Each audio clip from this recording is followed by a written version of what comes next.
My husband said, transfer the house to my name for tax purposes, honey. I smiled and called an accountant instead. He reviewed the papers, went pale, and said, if you sign this, you'll lose everything. He's planning to. What he told me next made my blood run cold. Subscribe to the channel, leave your like and comment from which part of the world you are watching, get comfortable and relax, let's begin. He did not touch the papers. He simply stared at them, his eyes moving left to right, then back again. The color drained from his face, a slow retreat from his cheeks, leaving behind a pallor that seemed unnatural under the fluorescent office lights. David Chen's normally composed expression was gone, replaced by something I had never seen in our years of casual annual tax meetings, a profound professional horror. My own polite smile, fixed in place since I sat down, began to feel stiff and foolish. David, my voice sounded small in the quiet room. Is something wrong with the forms? Marcus said it was straightforward. He finally looked up at me, and his gaze held a weight that pressed the air from my lungs. He carefully set the document on his desk blotter, aligning the edges with a precision that felt ominous. Evelyn, he said, his tone measured but grave. Where did you get this? From my husband, Marcus. He asked me to bring it to you for a final review before I sign. He said it's for tax purposes, to transfer the house into his name. I repeated the explanation as Marcus had given it to me, each word feeling more insubstantial as I spoke it into the heavy silence. David leaned back in his chair, the leather sighing. He removed his glasses and pinched the bridge of his nose. Evelyn, do you trust me? The question was a cold splash of water. Of course I do. That's why I'm here. Marcus is busy, and I wanted to be sure everything was correct. Good. He replaced his glasses, his eyes sharp behind the lenses. Then listen to me very carefully. If you sign this document, you will not be transferring the house for tax purposes. You will be gifting him the property, outright. You would sever all your legal and financial ties to it. I heard the words, but their meaning snagged on a wall of disbelief. That can't be right. He said it was a formality, for a better assessment rate. It is a quitclaim deed, David stated, tapping the paper. Its primary function is to release one party's interest in a property to another. It contains no warranties, no guarantees for you. There is no mention of shared ownership, no spousal protection clause, no consideration paid to you. It states you are transferring your interest for the sum of $1 to Marcus Carter individually, not to both of you, to him alone. The room tilted slightly. I placed my hands flat on my knees to steady myself. But the house, it's in my name, from my Aunt Rose. We never changed it after we married. I know, David said softly. I handled your aunt's estate. This document is not about taxes. It is about ownership, pure and simple.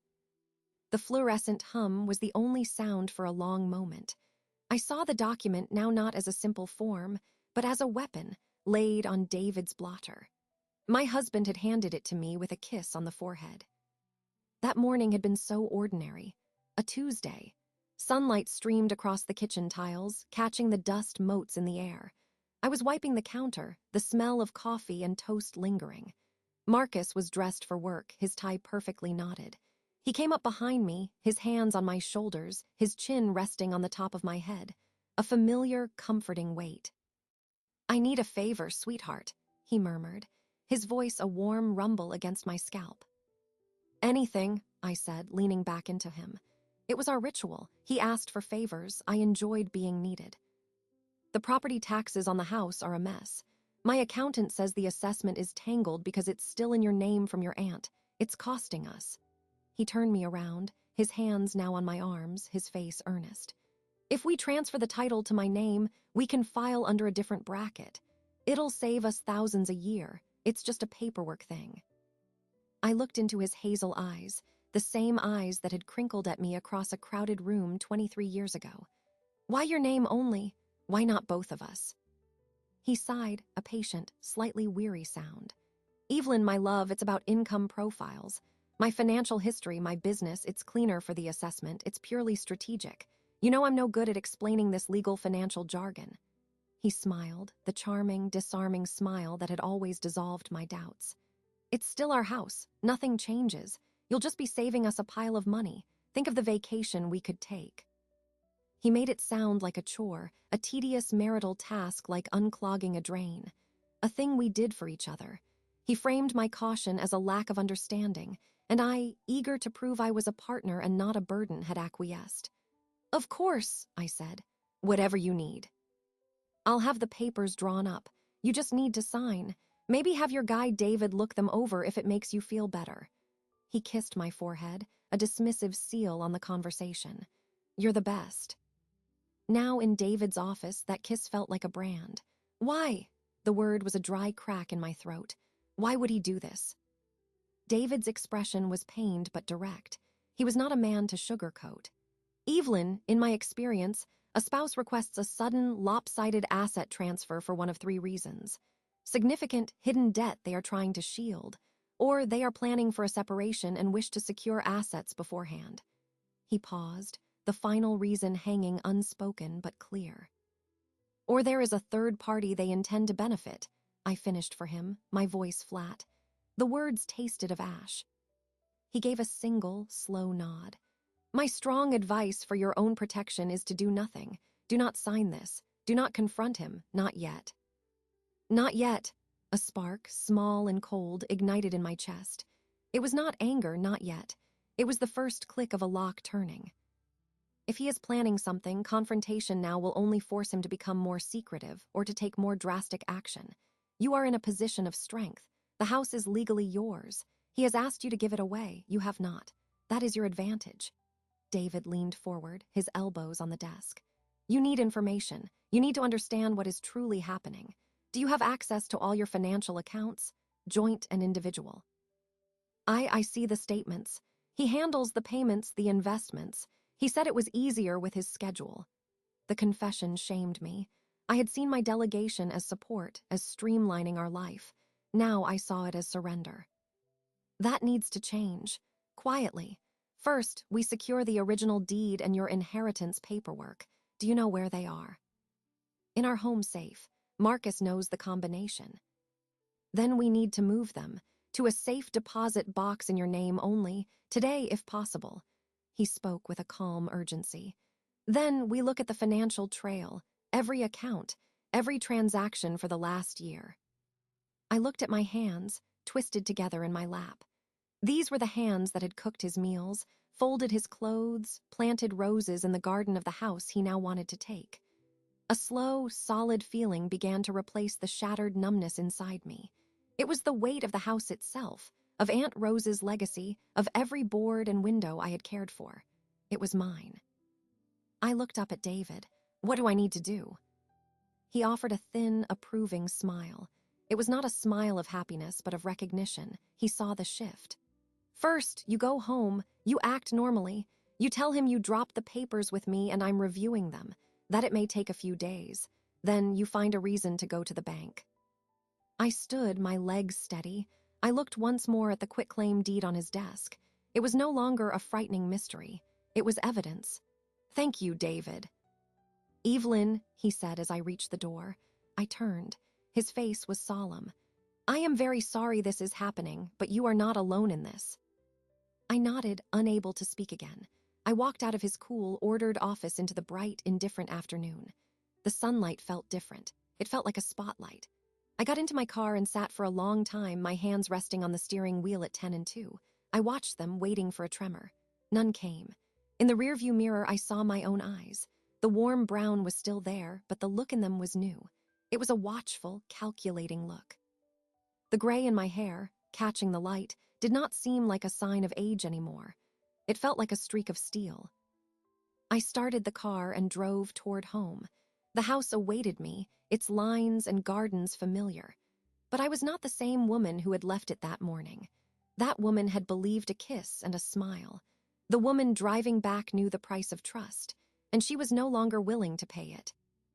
The house did not welcome me back. It simply existed, a structure of familiar angles and shadows. I pulled into the driveway and sat for a moment, watching the late afternoon light gild the front porch where I'd planted the clematis.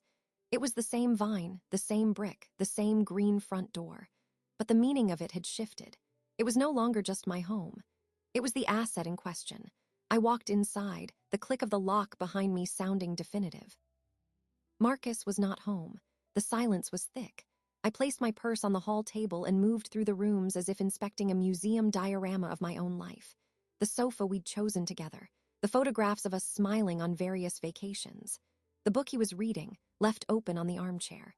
Each object was now a potential prop in a performance I had not known I was giving. I went to the kitchen and filled a glass with water. My hands were steady. The cold clarity I'd felt in the car held. When David called 2 hours later, his voice was calm but urgent. "Evelyn, can you talk?" "He's not here," I said, my own voice low, though I was alone. "Good, I've reviewed the document more thoroughly, and I've done some preliminary checking based on what you've told me over the years. We need to meet again. Tomorrow morning early. My first appointment canceled." "What did you find?" "Not on the phone," he said. "Can you come at 8? "I'll be there." I slept little. I lay beside Marcus's sleeping form, studying the profile I knew so well. The straight nose, the slightly parted lips. I searched for a sign, a tell in his relaxed face that would reveal the conspirator. There was none. He was just a man asleep, or he was an excellent actor. I considered both possibilities with equal weight. The next morning, I told Marcus I had a dentist appointment. He nodded absently over his tablet, sipping his coffee. "Need me to drive you?" "No, I'm fine." The normalcy of the lie was effortless. It frightened me. David's office felt different this time. It was no longer a place of passive review. It was a command center. He had a second folder open beside the dreaded quitclaim deed. "Sit, Evelyn." He waited until I was settled. "I want to be very clear. What I am about to say is based on professional pattern recognition, not definitive proof. But the patterns are strong." "I understand." "The deed itself is the loudest alarm, but it's not the only one. You told me last year Marcus refinanced his business, correct?" "Yes, he said it was to expand. It was a good move." "Perhaps, but it created significant personal debt. Debt that is tied to him, not the business entity, due to the way it was structured. I pulled the publicly available filings." He opened the new folder. "This level of leverage is risky. If cash flow tightens, personal assets become targets for creditors." "Our house." "Your house," David corrected gently. "In your name, it is likely protected from his business creditors. In his name alone, it would not be. Transferring it could be a move to shield it, but more likely, it is a move to collateralize it, to secure more loans." A cold knot tightened in my stomach. Option 1, hidden debt. Possibly, option 2 is separation planning. In a divorce, assets are divided. If he can induce you to sign over the house before filing, it becomes his separate property. The gift would be nearly impossible to reclaim, especially if you signed voluntarily after independent review, which he suggested by sending you to me. It's clever. It shows forethought. The words divorce and forethought hung in the air. I saw the chain of his logic. My coming to David was not a check on his plan. It was a step within it. A step that would make my signature appear more informed and thus more binding. "And the third option?" I asked, though I knew. David's expression was solemn. "A third party would be a motivation intertwined with the first two, debt for another person, or securing an asset for a future with another person. The result is the same for you, loss." He let the silence stretch, allowing the full scope to settle. My world did not shatter, it crystallized. The fuzzy outlines of betrayal came into sharp, terrible focus. This was not a mistake, not a poorly worded document. It was a strategy. My husband had developed a strategy against me. "What do I do?" My voice was flat. "You do exactly what we discussed. You secure the physical documents today. Then we begin a financial audit. You need to see everything. Bank statements, credit card bills, investment accounts. You need online access to all joint accounts. Can you get that?" "I have the passwords for some things. Others he manages." "Start with what you have. Download statements for the last 18 months. Look for patterns. Large transfers, unusual withdrawals, payments to unfamiliar entities, regular expenditures that don't match your known lifestyle." He slid a notepad across the desk. "Write nothing down at home. Remember or photograph. We will analyze copies here." I took the pad. The task felt vast, insurmountable. And him, what do I say? You say nothing. You behave normally. When he asks about the deed, tell him I'm reviewing it, that there are some technical questions about the assessment classification. Tell him it's complicated, but you trust me to sort it out. It will buy you time. He leaned forward. Evelyn, this is critical. You cannot react emotionally. You cannot accuse him. You must be the woman he believes you to be, trusting, slightly out of your depth, eager to please. Your performance now is your greatest asset. I understood. I was to weaponize my own perceived simplicity. The thought was bitter, but it galvanized me. I can do that. I believe you can. He closed the folder. Now the safe deposit box. Do you have your ID? I drove to the bank with a sense of surreal detachment. I rented a small box in my name only, paying for a year in advance. Then I returned home, my heart pounding as I approached the study. The wall safe was behind a framed landscape painting. I knew the combination. I had set it myself years ago. Marcus used it for his important papers. My fingers turned the dial. The lock released with a soft thud. Inside were folders, a small jewelry pouch, and our passports. At the front was the large, creamy envelope containing the deed to the house and my aunt's will. I removed them. The papers felt heavy, imbued with history. Aunt Rose's elegant signature, the notary's seal, the legal description of the land. This was not just a house. It was a piece of her life passed to me, a trust I had nearly broken. I placed the documents in my tote bag. I took our most recent tax returns and the paperwork for my small, personal savings account, the one Marcus called my mad money account. I left everything else. I closed the safe, spun the dial, and rehung the painting. At the bank, I placed the envelope and the other papers into the cold, metal drawer of the safe deposit box. The bank officer slid it back into the wall and locked the outer door. The sound was final. All set, Mrs. Carter. Thank you. When I returned home, the house felt lighter, and I felt heavier. I had taken the first tangible step in my own defense. I had moved a piece on a board Marcus did not know we were playing on. That evening, Marcus came home at his usual time. He kissed my cheek. How was the dentist? Fine, just a cleaning. I stirred the pot on the stove. I saw David today about the papers. He paused, his hand on the refrigerator door. Oh, what did he say? I turned to him, wearing a faint, apologetic smile. He said it's more complicated than we thought. Something about the title history from my aunt and the current assessment brackets. He's digging into the county records. He said it might take a few days to sort out the right way to file it. I watched his face. A flicker of irritation passed through his eyes, quickly masked by concern. A few days, that's annoying, but I guess better to do it right. That's what I thought, I said, turning back to the stove. He said to just sit tight. Okay, honey, whatever he says. He opened the fridge, his attention moving on. The subject was closed. I kept stirring, the motion rhythmic, calming. He had accepted the delay. He was not alarmed. My performance was adequate. As I served dinner, I observed him. The way he talked about his day, the casual touch of his hand on mine. I listened to the tone of his voice, watched the lines of his face. I was no longer listening for affection. I was studying a subject. I was gathering data. The cold truth was no longer an abstract concept from David's office. It was here, in my dining room, sitting across from me, asking me to pass the salt. The love I had felt for 23 years was receding, like a tide pulling back to reveal the sharp, ugly rocks beneath. And on those rocks, I would build my new foundation. The mask did not fall off all at once. It cracked in small, almost imperceptible ways. Once I knew to look for them, they were everywhere. The man eating breakfast across from me was no longer my husband of 23 years.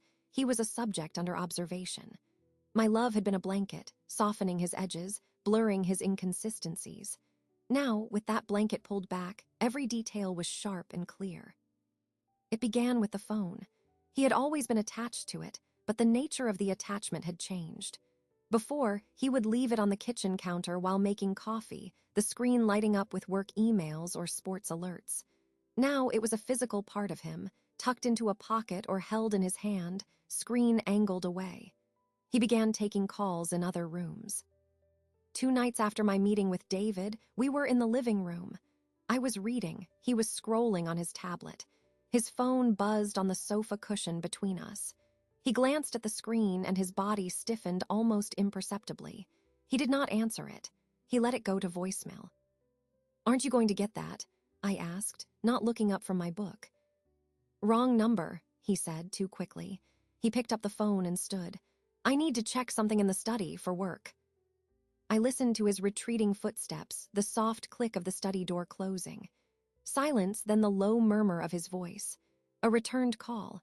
I marked my page and sat very still, listening. I could not make out words, only tone. It was not his professional tone, clipped and confident. It was softer, confidential. He returned 15 minutes later, his expression neutral. "All sorted." "Everything okay at work?" I kept my voice light, conversational. "Just the usual fires to put out." He sank back onto the sofa, picking up his tablet. The subject was closed. The next test was financial. David had instructed me to begin gathering information, but first, I needed to gauge Marcus's current level of control and his willingness to share it. A few evenings later, as we cleared the dinner dishes, I broached the topic with careful vagueness. "I was thinking," I said, running water into the sink. "With the house paperwork and everything, maybe I should be a little more on top of our monthly finances. I feel a bit out of the loop." He was loading the dishwasher. He paused, a plate in his hand. "What do you mean? You have the credit card for household things. You don't want for anything." I know. I offered a self-deprecating smile. "It's not that. It's just with the tax stuff, David asked me a question about our joint account inflows, and I realized I didn't know the answer. I felt silly. I thought maybe I could just log in sometimes, see how it all works." His face relaxed into a patronizing kindness. "Evelyn, honey, that's why you have me. And David, you don't need to stress yourself with the boring details. It's all automated. Bills are paid, investments are made. Your job is to keep this beautiful home running." He gestured around the kitchen as if it were my sole domain, my gilded cage. "Let me handle the dull numbers." It was a gentle deflection, wrapped in a compliment. The old me would have accepted it, flattered by the notion that I was the heart of the home, not the head of its finances. Now I heard the lock clicking on a door he did not want me to open. "You're probably right," I sighed, playing my part. "It does give me a headache. I'll just tell David to talk to you directly if he has more questions." "Perfect." He finished loading the dishwasher, his movements efficient. Crisis averted. The work trips were the next data point. He announced one over dinner the following week. "I have to go to Chicago for 2 days, Thursday and Friday, client presentation." Chicago. You didn't mention that was coming up. "It came up suddenly. This potential client is only available this week. It's a huge opportunity." He reached across the table and squeezed my hand. "I'll miss you." I smiled. "I'll miss you too. What's the client's name?" A micro hesitation. "It's a firm called Bryson and Reed, very low profile but deep pockets." The information felt rehearsed. "Well, good luck. You'll knock it dead." I took a sip of water. "Are you flying out of the usual airport? Do you need me to drop you off?" No, I'll drive myself. The flight's at an awkward time. Don't worry about it." I did not worry. I observed. On the morning of his trip, I noted he packed lighter than usual, just a carry-on. He wore a new cologne, one I hadn't bought for him. He was humming as he left, a tune I didn't recognize. He kissed my cheek with absent-minded briskness. "See you Friday night." "Safe travels." I stood at the window and watched his car disappear down the street. The house was silent. I walked to the study. His work computer was gone, but his personal laptop might still hold clues. It was password protected, a password I did not know. I did not touch it. Instead, I looked for physical evidence. Receipts, notes, anything. In the wastebasket by his desk, buried under discarded printouts, I found a torn slip of paper. It was a receipt from a wine bar downtown, dated 10 days prior. The total was for 2 glasses of premium Cabernet and an artisanal cheese board. The time was 8:15 p.m. Marcus had told me he was working late at the office that night, followed by a dinner with a potential investor. I held the receipt between my fingers. It was not proof of infidelity, but it was proof of a lie, a small, specific lie about his location. I placed it back in the trash exactly as I had found it. My hands were not shaking. My mind was clear. This was not a discovery, it was a confirmation. The pattern David had predicted was emerging. That Friday evening, he returned home, looking relaxed. He presented me with a box of chocolates from the airport. For my best girl. Thank you, sweetheart. How was the presentation? Great, really positive. They loved the pitch.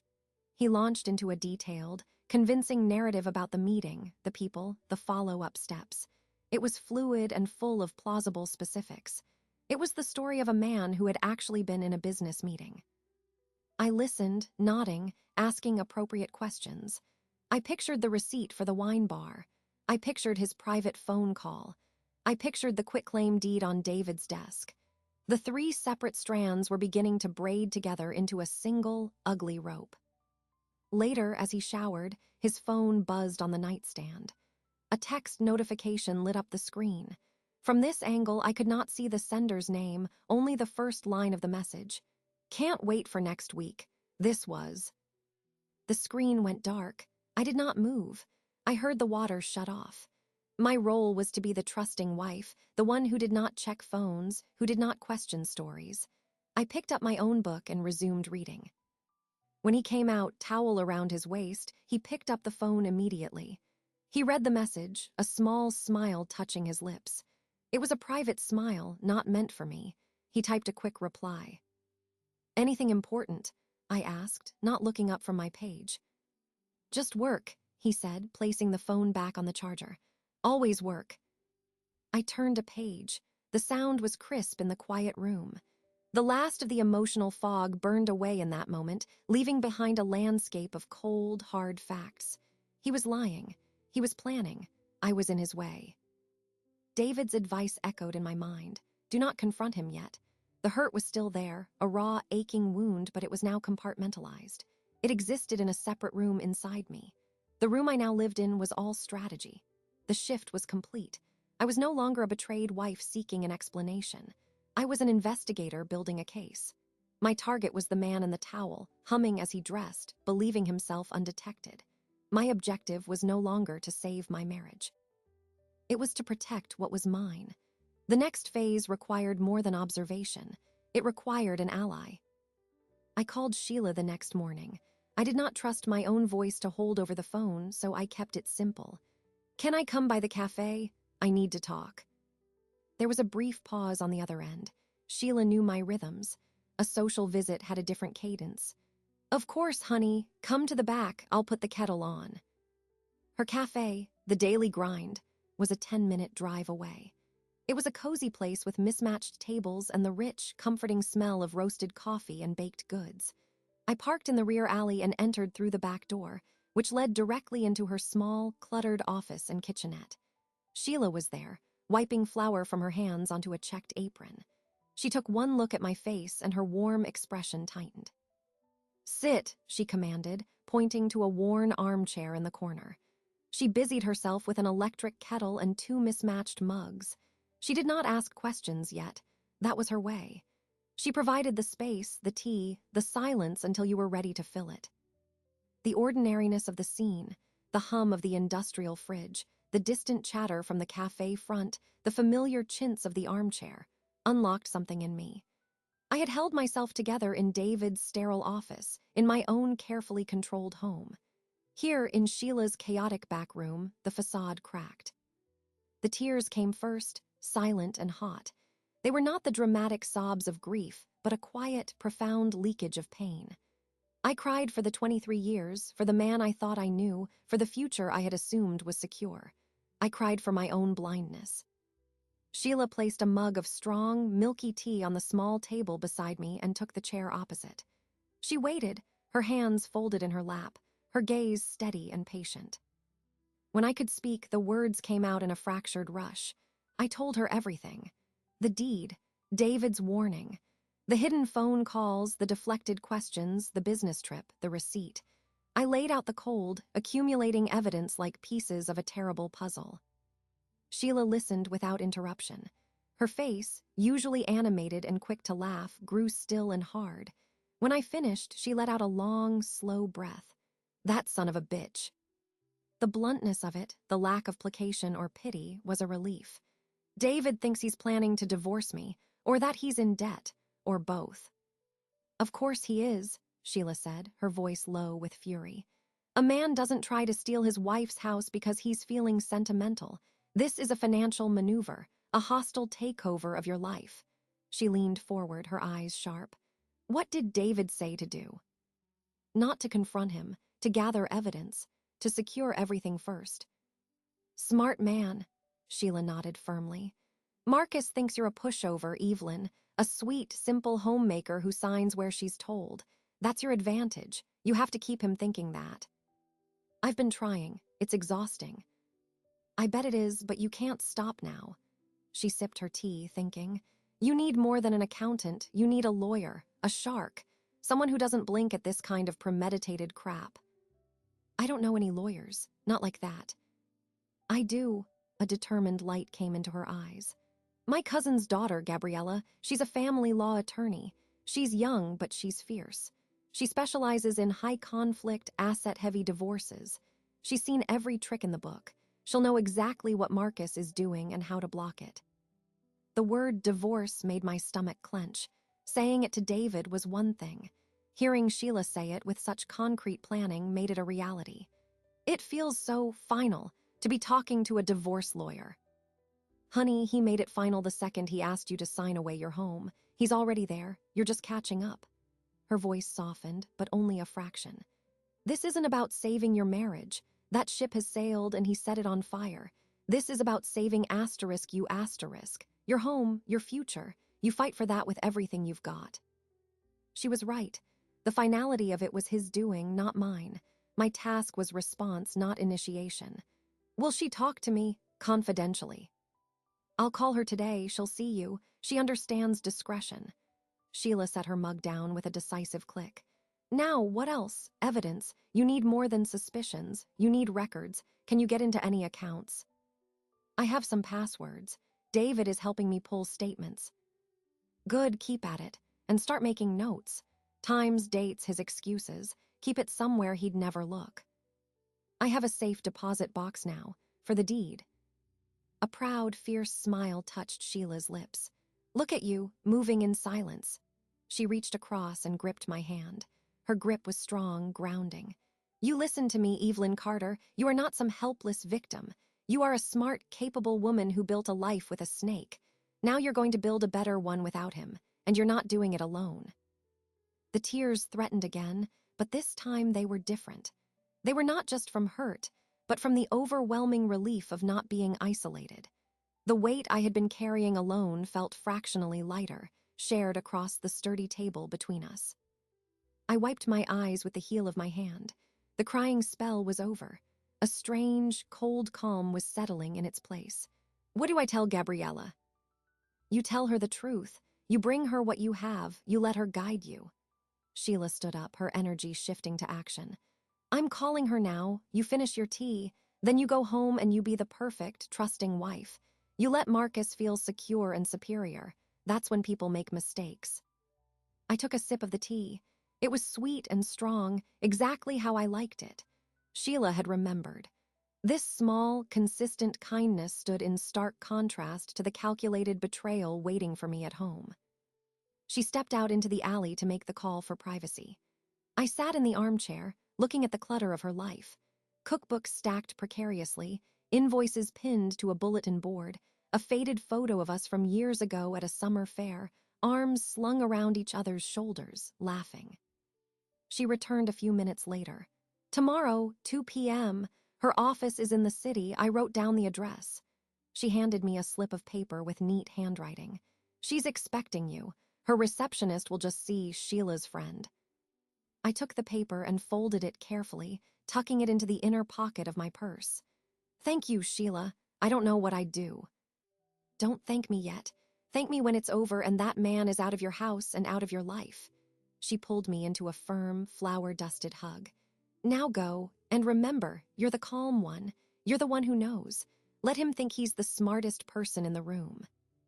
I drove home, the slip of paper in my purse feeling like a secret weapon. The meeting with Sheila had accomplished a crucial shift. I was no longer just reacting, just investigating. I was building a team. David with his numbers and codes. Now Gabriella with her legal strategies. Sheila with her unwavering support. The hurt was still a raw, living thing inside me, but it was no longer in charge. It had been compartmentalized, placed in a room where it could ache privately. The part of me now steering the ship was all focus and ice. The plan was no longer a vague notion of protection. It was becoming a specific, actionable campaign. Marcus was home when I returned, working in the study. I walked past the open door. "Hey, honey, how was your day?" he asked without looking up from his computer. "Quiet," I said, my voice even and light. "Just ran some errands, puttered around, I missed you." It was the kind of bland, affectionate statement I'd made 1,000 times before. He gave an absent-minded hum of acknowledgement, his eyes still on his screen. I continued down the hall to the kitchen to start dinner. The performance was seamless. He saw the woman he expected to see.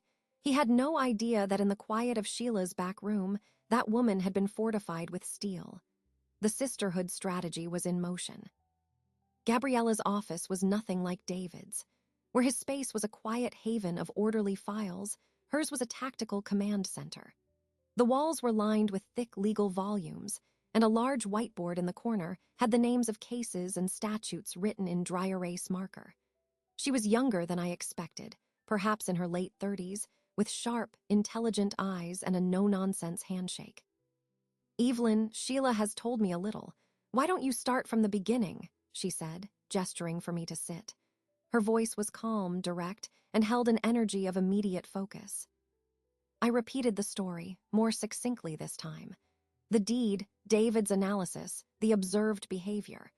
I presented her with copies of the quitclaim deed and the notes I had started keeping on my phone, cryptic, factual lines about dates, times, and inconsistencies. Gabriella listened, her fingers steepled under her chin. When I finished, she let out a low whistle. Classic, the overly specific, altruistic-sounding reason for a unilateral asset transfer. It's textbook manipulation 101.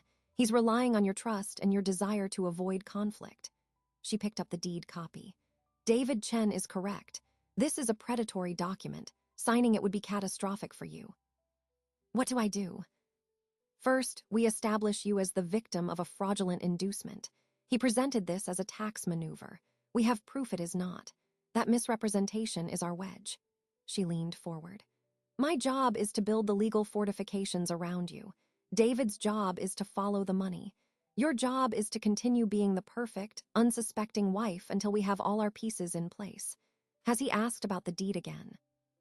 Yesterday, I told him David was still waiting on some county records. Good, keep that delay going. Pressure will make him sloppy. She made a note. Now assets, the house is yours, premarital asset, correct? Inheritance.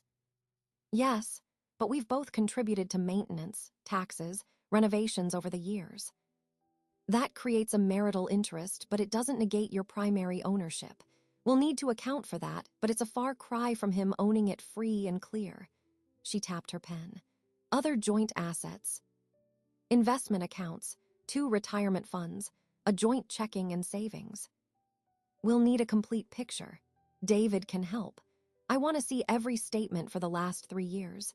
We're looking for dissipation of assets, money being spent on a separate life or transferred out in preparation for separation. The meeting was a brisk 30 minutes. She was efficient, clear, and devoid of pity. I found it bracing. As I stood to leave, she offered a slight, grim smile. He thinks he's playing chess against a novice. He doesn't know you've just brought in a grandmaster. Go see David. Get the numbers. I went directly from her office to David's. He was expecting me. I've made a start, he said without preamble. He had 2 monitors on his desk. One displayed a spreadsheet, the other scanned bank statements. Using the online access you managed to get for the joint checking and savings, I've downloaded 18 months of transactions. I've also begun analyzing the credit card statements you photographed. He turned the secondary monitor toward me. The spreadsheet was a river of numbers, dates, and cryptic memo lines. David pointed to several rows highlighted in yellow. These are the unexplained withdrawals, automated transfers from your joint savings to an external account. The memo line reads investment capital, but the receiving account number does not match any of your known joint investment accounts. I stared at the figures: $2,500, $3,000, $4,000. They occurred roughly every 6 to 8 weeks. How many? 11 in the last 18 months, total just over $38,000. His voice was flat. I cross-referenced with your tax returns. This investment is not listed anywhere as an asset or income source. It's a shadow account. Can we find out who owns the account it's going to? Not directly. That requires a subpoena, which is a legal step, but it confirms a pattern of diversion. He switched to another tab on the spreadsheet. Then there are the credit card charges. Several high-end restaurant bills, hotel stays, and boutique purchases that do not align with your shared calendar or spending patterns. A hotel in the city on a night he told you he was at a conference in Albany. A charge at a jewelry store that is not my birthday or our anniversary. He showed me the lines. Dates, amounts, merchant names. Each one was a tiny, precise incision into the narrative of our marriage. The evidence was no longer circumstantial. It was financial, quantifiable. He was funding a separate life. What do I do with this? My voice was quiet. You continue to document. You do not withdraw money or change patterns. That could alert him. We simply observe and record. He closed the spreadsheet. Now, the most important thing. Do you have the original deed and your inheritance paperwork secured? Yes, in the safe deposit box. Good. Today, we add to that collection. You need to place copies of these financial records and your personal notes into that box. Originals of any statements you can safely remove without him noticing. We are building an evidentiary archive. If he empties accounts or destroys records at home, we have a backup. I felt a surge of anxiety. Taking physical statements is riskier. We will be selective. Take only the most recent few months of the key accounts. Use the pretext of organizing files for me. If he questions it, you are being the diligent wife, helping your accountant. It was a plausible cover. That afternoon, I went home. Marcus was at work.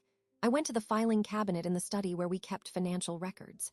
My heart pounded, but my hands were steady. I removed the last 3 statements from the joint savings and checking accounts. I took the corresponding credit card bills, the ones with the flagged charges. I did not take everything. I created a gap that would not be immediately obvious. I placed them in a plain manila folder. The next stop was the bank. The vault room was cool and silent. The clerk brought my box to the small, private viewing room and left me alone. I unlocked the box. Inside lay the deed and Aunt Rose's will. I added the manila folder of statements.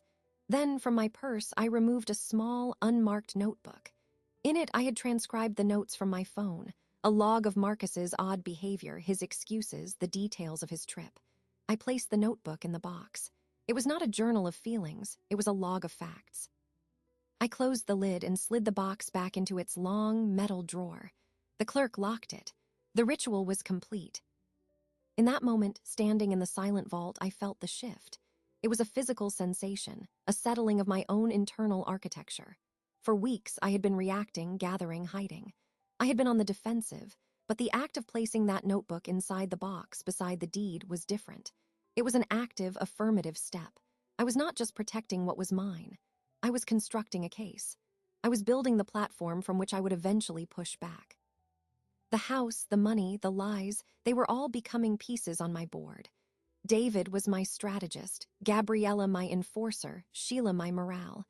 And I was no longer the prize to be won or the obstacle to be removed. I was the general. I drove home, the afternoon sun glinting off car windows. I thought of the money flowing to the shadow account, the hotel charges, the mysterious jewelry. The pain was still there, a dull, constant ache, but it was now surrounded by the hardened shell of purpose. The midpoint had been reached. The passive victim was gone. In her place was a protector, a planner. The evidence was secured. The paper trail was leading somewhere, and I was finally the one holding the map. The financial evidence was a cold, logical proof of betrayal. It existed in spreadsheets and bank codes, a betrayal of trust measured in dollars. It was abstract. What came next was not abstract. It was a photograph. It was a Tuesday afternoon. I was in the living room, attempting to read a book while my mind rehearsed the next steps Gabriella had outlined. My phone buzzed with a text. It was from Angela, a friend from my old book club who still worked downtown in the same business district as Marcus. The message was brief, urgent. "Evelyn, call me when you can, it's important." A chill, unrelated to the room's temperature, crept up my spine. Angela was not an alarmist. I moved to the bedroom for privacy and dialed her number. She answered on the first ring. "Evelyn, hi, are you alone?" "Yes, what's going on, Angela?" There was a hesitant pause. "I don't want to be the bearer of bad news, but I saw Marcus today, at Bistro Laurent.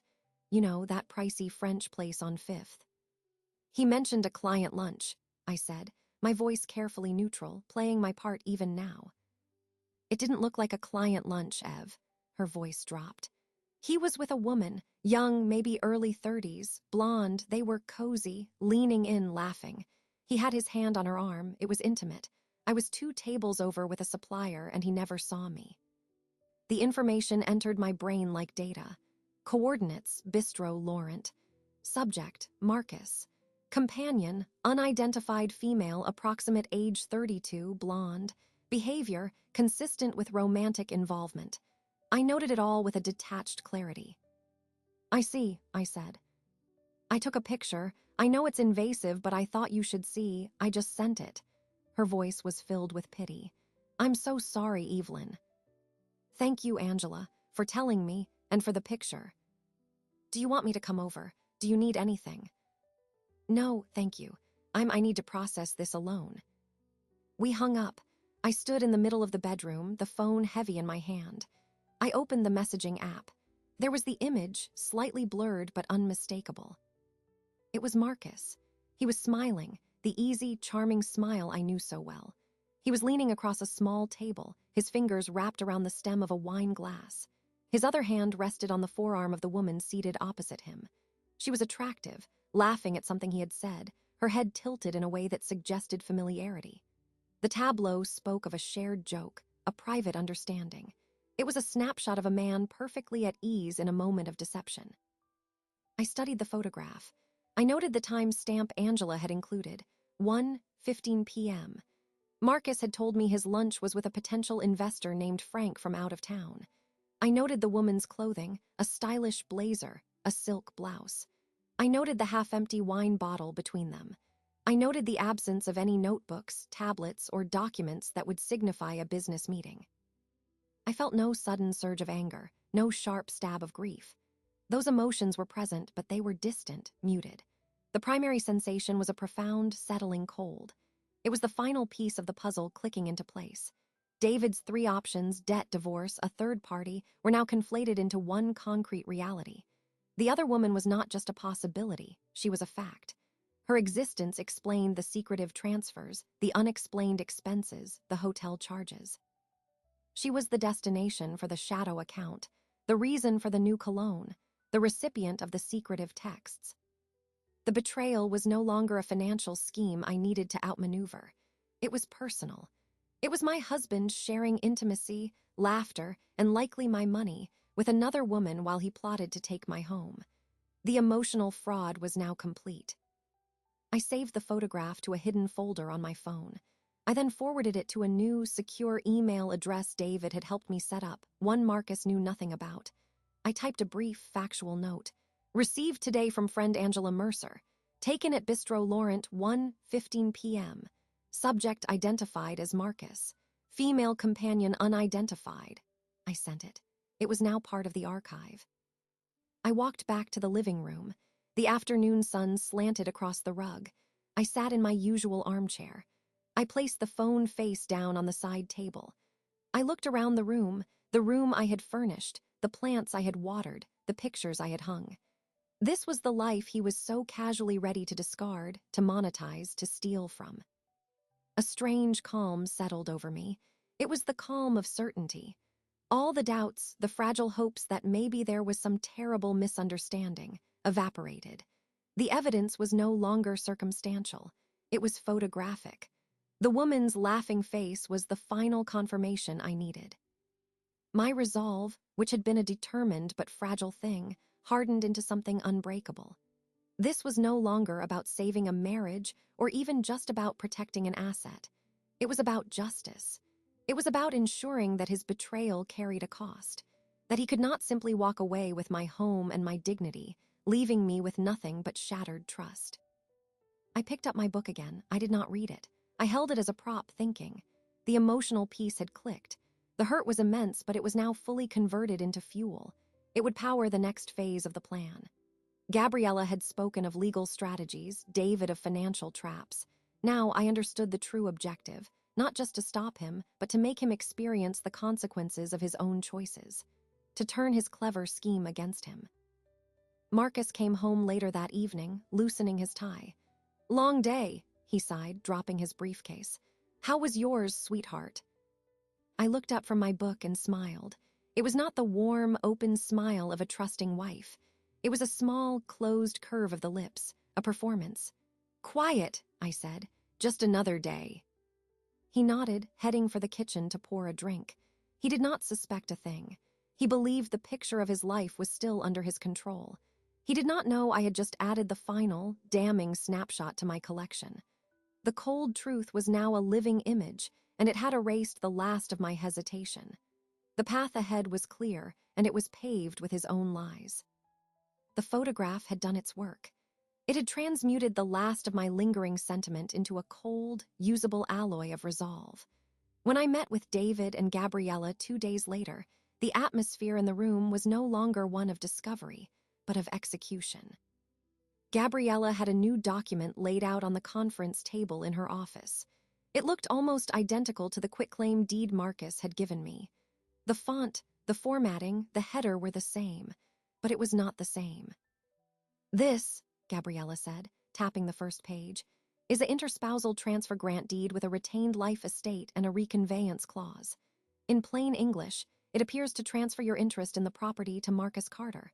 However," she pointed to a densely worded paragraph, "this clause stipulates that you retain an equitable life estate in the property, meaning you have the legal right to live there for the rest of your life, regardless of ownership. It cannot be sold, mortgaged, or transferred without your consent." David pointed to another section. "And this clause here states that the transfer is made in consideration of Marcus Carter, assuming full and sole responsibility for the existing mortgage, all property taxes, and all maintenance costs in perpetuity. It creates a contractual debt for him tied to the property."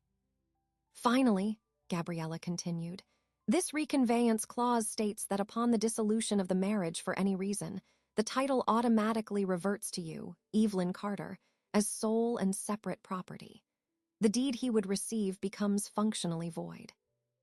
I stared at the document. It was a masterpiece of legal jiu-jitsu. It used his own weapon, the request for a transfer, and turned it into a shield for me and a potential anchor for him. "Will he sign this? It looks the same." To the untrained eye, and to a man who believes you are just handing him what he wants, it will look identical, David said. "The critical clauses are embedded in standard legal language. He would have to read it line by line with a skeptical attorney to catch the differences. His arrogance is our advantage." "And if he does have a lawyer look at it before signing?" I asked. "Then the game is up early, but we are no worse off," Gabriella stated. "He will know you are onto him, but he will have no recourse. The original deed is safe. You have done nothing wrong. It will simply force a more conventional and likely messier confrontation. But based on your description of his impatience and his belief in your compliance, I judge the risk as low." "What is the trigger for presenting this?" I asked. "He will ask about the delay again," David predicted. "You will tell him that I have finally prepared the correct documents to achieve the tax savings he wants. You will present this to him as the solution. You will be relieved. You will be apologetic for the wait. You will sell it as a victory for both of you." I practiced the words in my head. Marcus, honey, David finally got it all sorted. He says this new version is the right one to save us all that money. I'm so sorry it took so long. And when he signs it, I said, looking at the signature line at the end. Then he has signed a binding contract that obligates him financially and guarantees your rights to the home, Gabriella said. It is a trap that springs on him the moment he tries to use the deed for its intended purpose, to exclude you or leverage the property. His own signature will undo him. The elegance of it was chilling. It was revenge served not with a shout, but with a signature. It was justice woven into the fabric of a legal document. He had tried to use the system against me. We would use it to entangle him. There is one more thing, David said, opening his briefcase. He produced a set of financial statements. My analysis is complete. The total diverted to the Shadow account is now over $42,000. The credit card expenditures for the other lifestyle amount to approximately $28,000 in the last 18 months. This constitutes clear dissipation of marital assets. Gabriella can use this to seek a favorable settlement and potentially argue for fraud. Gabriella nodded. It strengthens our position immensely. It shows a pattern of financial deception that runs parallel to the property deception. A judge will not look kindly on it. I took the financial summary. The numbers were just numbers, but they represented dinners I didn't share, hotels I didn't visit, gifts I didn't receive.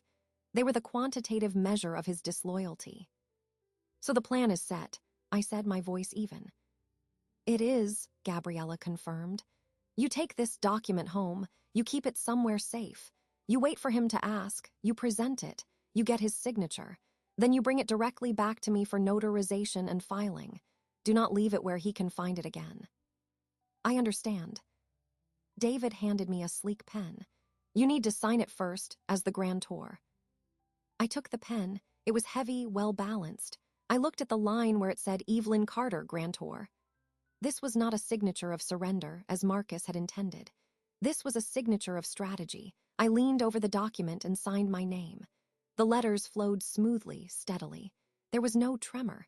The signature was identical to the one on our marriage license, but everything it meant had changed.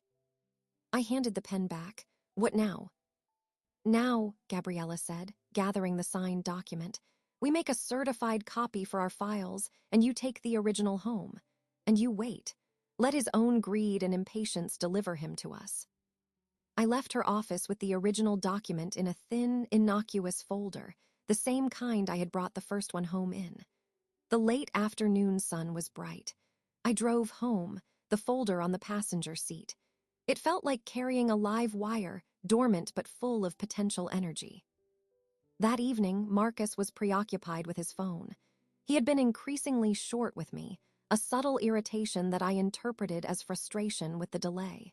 He wanted his prize. Over dinner, he finally broached it. Any word from David on those papers? This is taking forever. I put down my fork, adopting a look of relieved exasperation. Actually, yes, he called today. He said he finally untangled the county record mess. He's drawn up the new, correct papers. He apologized for the wait. I can pick them up tomorrow. Marcus's eyes lit up with a keen interest he tried to mask. Oh, well, it's about time, so we can sign and be done with it. That's what he said, finally. I offered him a tired smile. I told you he'd figure it out. Good. He reached over and patted my hand. See, nothing to worry about. I told you it was just a formality. You were right, I said, my voice soft with false gratitude. As always. He returned to his meal, a satisfied expression on his face. He believed the obstacle was cleared. He believed his victory was at hand. I looked at his hand, the one that had patted mine, the one that would soon sign his name to a document that would protect everything he was trying to steal. The counteroffer was ready. The performance of my life was about to begin. I picked up the executed document from David the next morning. He had notarized my signature already. The paper now bore an official seal and stamp beside my name. It looked formidable and legitimate. Remember, David said, handing me the folder, his signature is the trigger. Once he signs, the clauses are active. Do not let him take this document. After he signs, you need to get it to Gabriella for recording at the county office immediately. I understand. The moment he asks, David said, his expression grave. Be ready.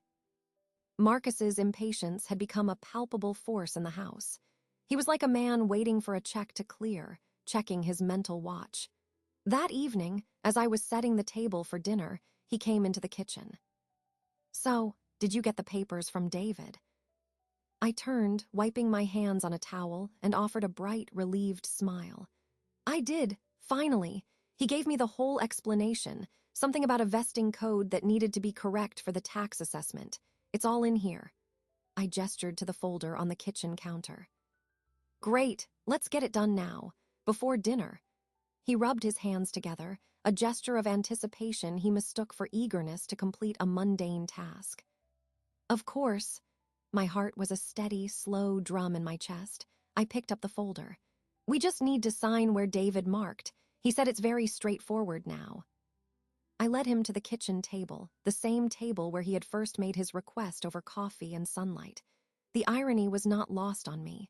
I opened the folder and laid out the document. I pointed to the flagged signature lines. See, I sign here as the grantor, which I already did in David's office so he could notarize it. And you sign here as the grantee. Then it's done. Marcus barely looked at the text. His eyes scanned for the key elements. His name, the property address, the word grant. He saw what he expected to see. He pulled out a pen from his shirt pocket.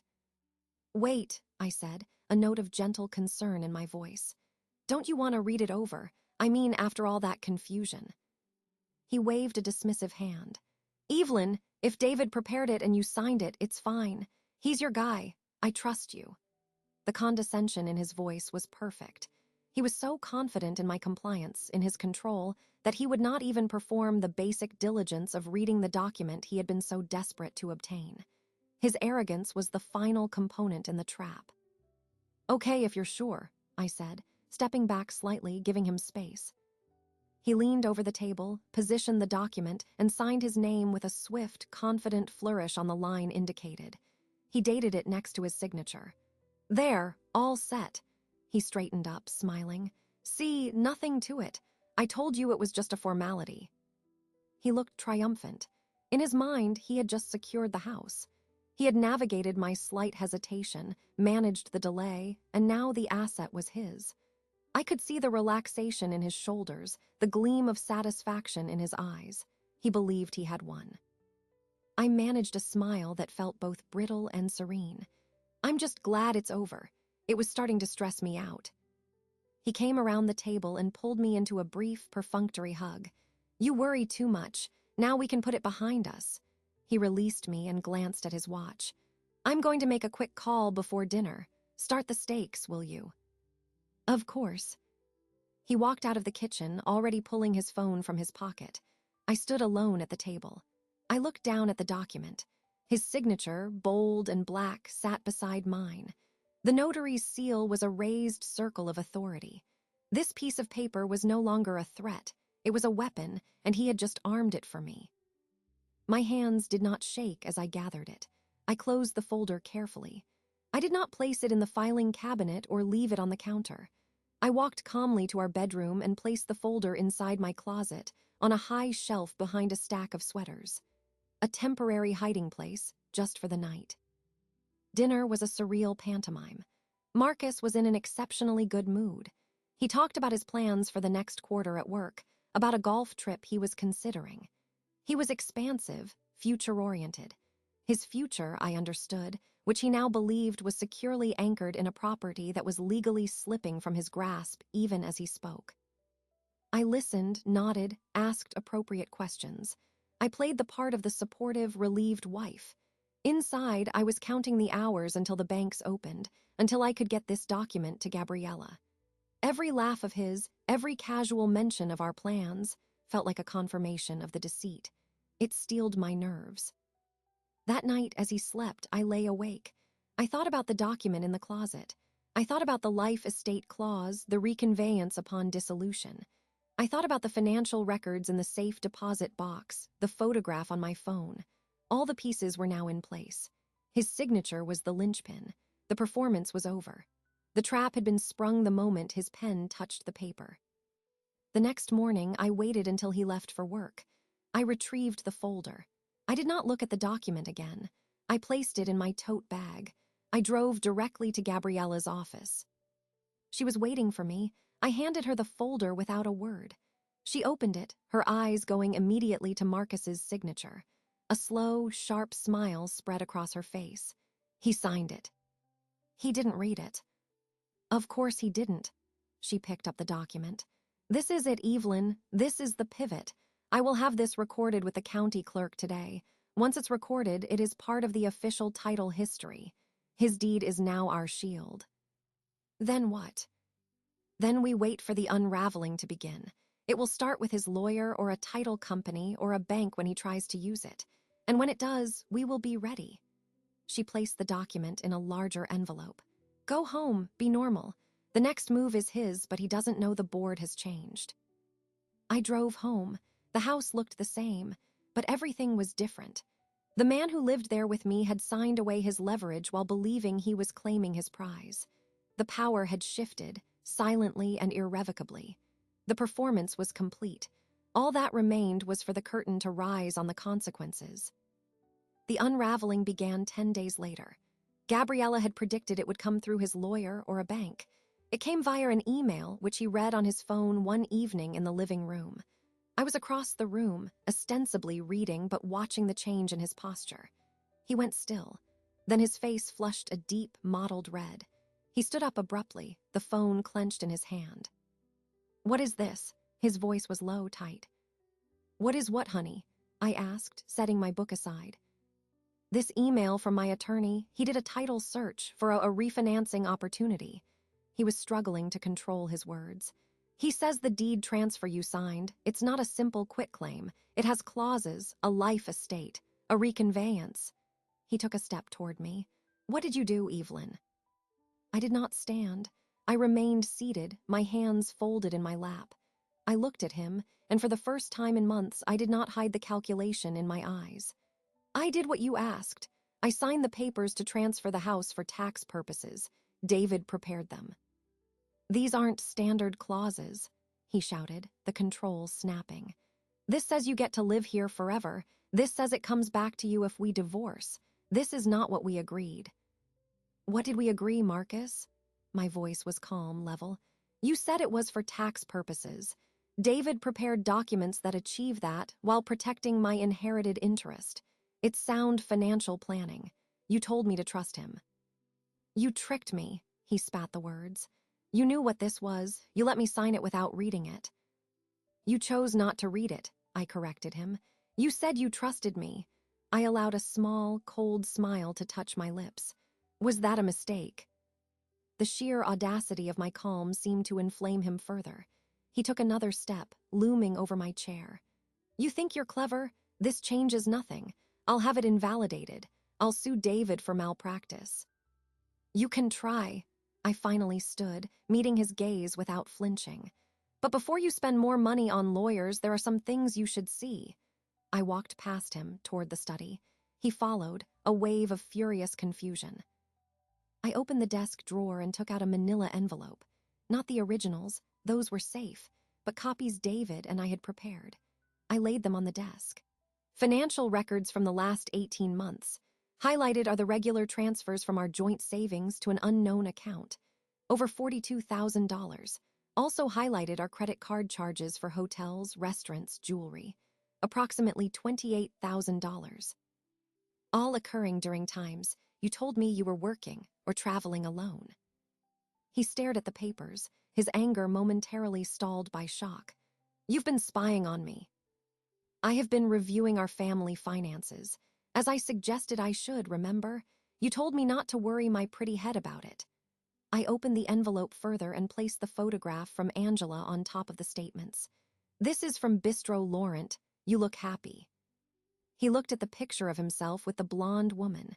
His face went pale beneath the fatting flush. His mouth opened, but no sound came out.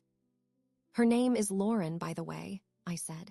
She works in marketing at your firm. She's 32. Her apartment is in the North End. The shadow account payments correlate with her rent payments, which are quite high for a junior marketing associate. The specific details, delivered without emotion, had the intended effect.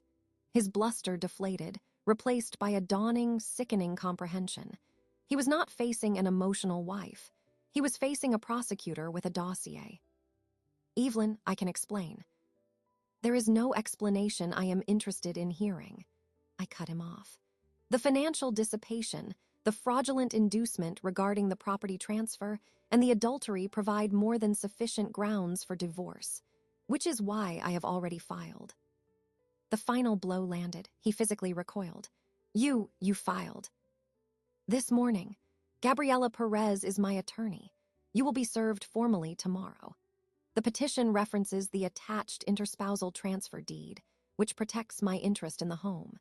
It also includes a motion for a temporary restraining order freezing the joint accounts and the shadow account, and for you to contribute to my legal fees given the disparity in financial access and your dissipation of assets." I recited the information as if reading from a script, because I was. Gabriela and I had rehearsed this moment. He sank into the desk chair, the fight gone out of him, replaced by a stunned vacancy. "You set this all up, from the beginning." "From the moment David told me what your simple favor really was," I confirmed. "You plan to take my home and leave me with nothing. I plan to keep what is mine and ensure you face the consequences of trying to steal it." He looked up at me, his eyes searching my face for the woman he knew. She was gone. "You're vicious." "No," I said, gathering the copies back into the envelope. "I was trusting. You mistook that for weakness. You thought you could manipulate me, use my love as a tool against me. That was your error. Now you will need to find another place to live. I will have the locks changed. Your things will be packed and made available for pickup. All communication will go through Gabriela." I turned and walked out of the study. He did not follow. I heard no sound from the room behind me. I went to the kitchen and poured a glass of water. My hand was steady. The confrontation was over. It had not been a screaming match. It had been a deposition. I had presented the evidence. He had been found guilty. The silence in the house was profound. It was not the silence of loneliness, but the silence after a storm has passed. The air was clear.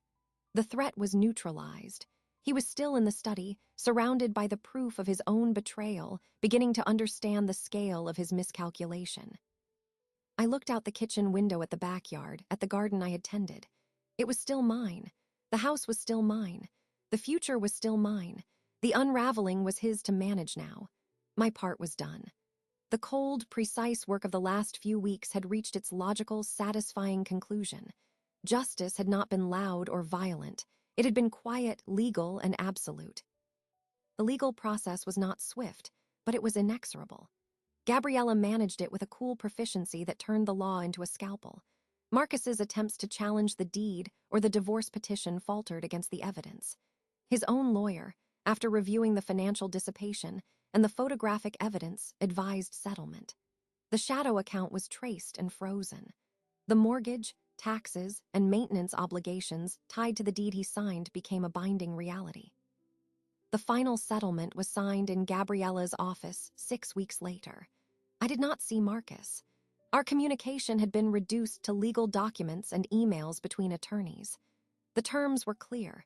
The interspousal transfer deed was voided, and the original title was reaffirmed in my name alone. In exchange for relinquishing any claim to the house, a claim that was already legally tenuous given its inheritance status, Marcus received a cash settlement funded by a buyout of his share of the marital investment accounts. His share was substantially reduced by the amounts he had dissipated. He also assumed full liability for the debts he had accrued in his own name. The house remained mine, free and clear of him. Gabriela slid the final documents across the desk to me. "It's done. He is legally and financially disentangled from you and from the property. The deed is being re-recorded today with you as the sole owner." I signed where she indicated. The signature felt different this time. It was not a weapon or a strategy. It was an endpoint, a receipt. "Thank you, Gabriela." "You did the hard work," she said. "You gathered the evidence. You kept your head. You made him underwrite his own downfall. My job was just to formalize it." I left her office with a copy of the settlement agreement in a new folder. This one did not feel heavy.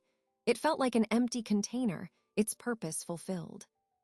The first thing I did when I got home was call a locksmith. He arrived within the hour. I watched as he removed the old deadbolts and doorknobs, the hardware Marcus had used for years. He installed new, sturdy locks with 2 sets of keys. He handed them to me, the metal still cool from his toolbox. "All set, ma'am. You're the only one with these." "Thank you." I closed the door after him and turned the new deadbolt. The sound was solid, definitive. I walked through the quiet house, touching the walls, the door frames. The atmosphere had changed. The tension that had lived in the air like a low hum was gone. It was simply a house again. My house. The next day, I invited Sheila and David over. It was not a grand celebration. It was a quiet acknowledgement. I prepared simple food, a salad, a baked pasta, a loaf of crusty bread. Sheila brought wine. David brought a small, elegant plant for the patio. We sat in the backyard as the evening sun warmed the flagstones. The garden was blooming, the roses I had planted years ago finally hitting their stride. "A toast," Sheila said, raising her glass. "To Evelyn, to the house, to new keys and new beginnings." We clinked glasses. The wine was crisp and cool. "You look well, Evelyn," David said, his kind eyes studying me. "At peace." "I am tired," I admitted. "But it is a good tired. The tired you feel after finishing a long, difficult project." "You should be proud," he said. "You navigated a complex situation with remarkable clarity." "I had guides," I said, looking at both of them. "I couldn't have done it alone." Sheila waved a hand. "You did the walking. We just handed you a map now and then." We ate and talked of ordinary things. Sheila's cafe, David's grandchildren, the book I was thinking of reading. The conversation was easy, punctuated by comfortable silences. There was no need to rehash the details of the battle. Its conclusion was proof enough. As the sky turned orange and then deep blue, David excused himself, citing an early morning. Sheila helped me clear the plates. In the kitchen, she put an arm around my shoulders and squeezed. "You're really okay." I leaned into the hug for a moment. "I am. It hurts, of course. The betrayal, the lost years. That will probably always hurt a little, but it doesn't define me anymore. He doesn't define me." "Good," she released me, her eyes bright. "That's the only victory that matters." After she left, I stood alone in the clean, quiet kitchen. The dishes were done. The lights were soft. I walked to the front hall and picked up the new keys from the bowl on the table. I held them in my palm. They were just metal, but they represented something profound: sovereignty. I climbed the stairs to my bedroom, my room now. I had removed all traces of him, donating his clothes, rearranging the furniture. The space felt larger, lighter. I got ready for bed, my movements slow and unhurried. Later, lying in the dark, I listened to the sounds of the house. The quiet creak of settling wood, the distant hum of the refrigerator, the rustle of leaves outside the window. They were familiar sounds, but they were no longer the soundtrack to a shared life under false pretenses. They were just the sounds of a house, my house. I thought of Aunt Rose, who had left me this anchor. I had almost let it slip away, but I hadn't. I had fought for it, not with rage, but with patience and paperwork. The justice was in the quiet click of the new lock, in the lines of the legal settlement, in the company of true friends at my table. The gray in my hair, visible in the bathroom mirror earlier, did not look like a mark of stress or age to me anymore. It looked like a stripe of earned wisdom, a visual record of the passage through fire and out the other side. I closed my eyes. There was no scheming to do, no performance to maintain, no evidence to gather. There was only rest. The story of the betrayal was over. The story of what came next was mine to write, one quiet, peaceful day at a time. The keys were in my hand. The house was mine. The peace, hard-won and deeply quiet, was mine as well.